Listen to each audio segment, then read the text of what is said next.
बायको, मी काय म्हणतोय, वडातण होईल आता तुझी. म्हणजे घरात दुसरं कोणच नाहीये.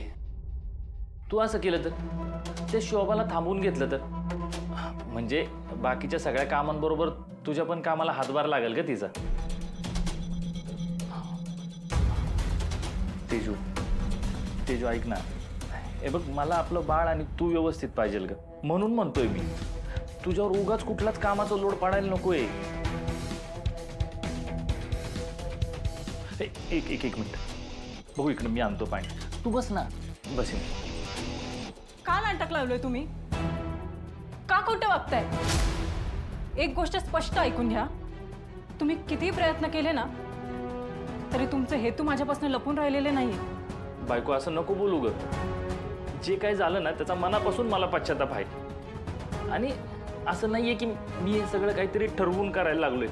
काय वाटतं तुम्हाला? तुम्ही हे सगळं बोलाल आणि माझा त्याच्यावर विश्वास बसेल? हां, मी या घरात आले जरी असले ना तरी मी तुम्हाला माफ केलेलं नाहीये. मी तुमची लग्नाची बायको असताना तुम्ही परक्या बाईसोबत संबंध ठेवले, हे कधीच नाही विसरू शकणार मी. तुम्ही आजवर मला मारहाण केली, माझा अपमान केला, ते सगळं सहन करत आले मी. पण खोटा चेहरा घेऊन माझ्यासमोर वावरत राहिलात, मला फसवलं. त्याच्यासाठी मी तुम्हाला कधीच माफ करणार नाही. बायको, हे बघ, असं नाहीये मी तुमची बायको. आजवर या घरासाठी, आपल्या नात्यासाठी तुमचे सगळे कारनामे दादापासून लपवून ठेवले. पण तुम्ही काय केलं? माझ्यावर पाळत ठेवली, माझ्या चारित्र्यावर शंका घेतली, माझे फोटो काढून चार चौघात त्याचं प्रदर्शन मांडलं, माझ्या मनावर ना कधी न मिटणाऱ्या जखमा करून ठेवलं, ज्या तुमच्या नाटकी वागण्यानं ना कधीच भरून निघणार नाही. मी या घरात आले ते फक्त माझ्या पोटातल्या बाळासाठी. ज्या जीवाचा या सगळ्यात काहीच दोष नाही ना, त्याला बापाच्या सावलीपासून लांब राहावं लागू नये म्हणून या घरात परत एकदा आले मी. पण एक गोष्ट लक्षात ठेवा, माझ्या मनात स्वतःचे स्थान निर्माण करण्याचे प्रयत्न करू नका, कारण ते आता कधीच होणार नाहीये. या बाळाचे बाप होण्याची मुभा तुम्हाला आहे, पण माझा नवरा होण्याची नाहीये. राहिला प्रश्न माझ्यावर दबाव टाकण्याचा, तर तुमचे कारनामे अजूनही मी दादाला सांगितले नाही. त्याला जर हे सगळं कळलं ना तर त्याला थांबवण्याची ताकद कुणातच नाहीये. वाह प्रसादराव, आजचा वाढदिवस अगदी खास आहे.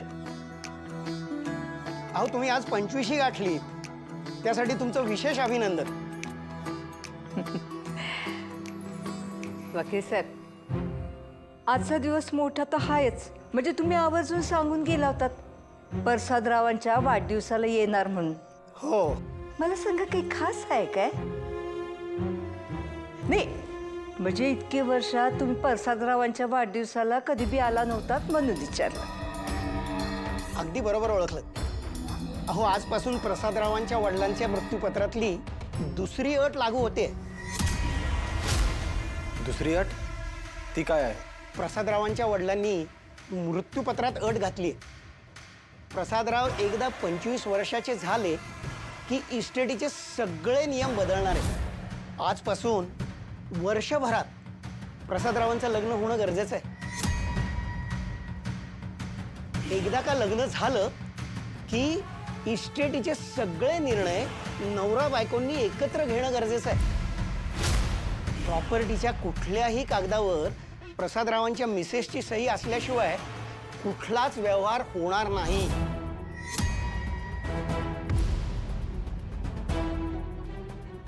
आणि वर्षभरात त्याचं लगीन नाही झालं तर कोर्टात अर्ज करून एक वर्षभराची मुदत घेता येईल.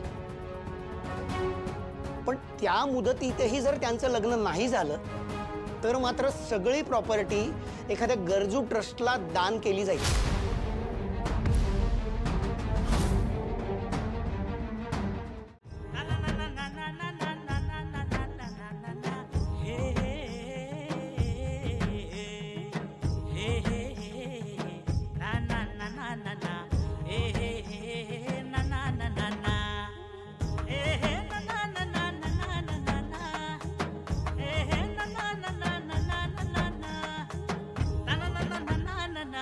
Oh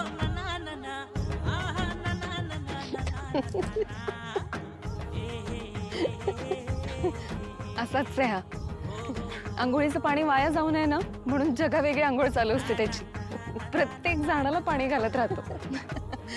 विचार चांगला आहे, पण आता तर पाऊस पडतोय, झाडाला जरा जास्तच पाणी नाही का होणार?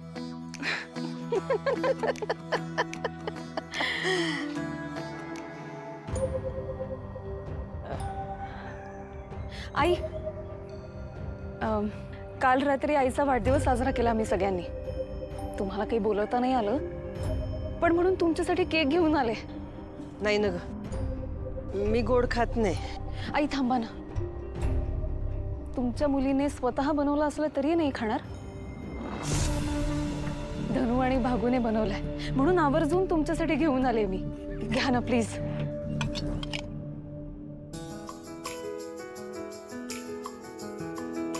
लय भारी झालंय, सगळं आहेत माझ्या पोरी.